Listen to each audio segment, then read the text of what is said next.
Have you ever wondered how you could change your default browser in Windows 11, let's say from Microsoft Edge to Google Chrome? Don't worry, I got you. Alright, so first thing that you gotta do is head over to your start icon in the taskbar, then you go into right click, then you go into choose settings. After choosing settings, head over to the left side, then choose apps. Then choose the third option which says default apps. Now you're going to scroll until you see that browser that you want to add as your default. So I'm going to use Google Chrome. So there it is, you're going to select it.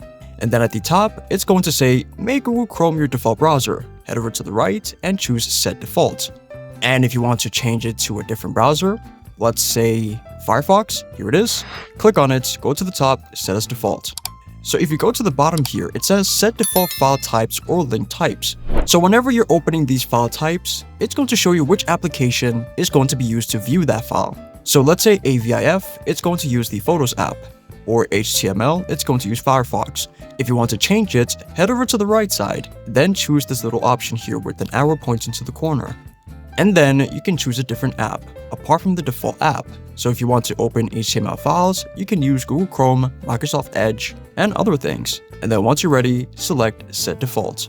So now that we set Google Chrome as our default browser, Microsoft Edge won't bother us anymore. Because I'm sure you know, once you install Windows 11, or you buy a computer or laptop which comes with Windows 11, then on default, Microsoft Edge would be your default browser. But this is how you can easily change it. And there you go.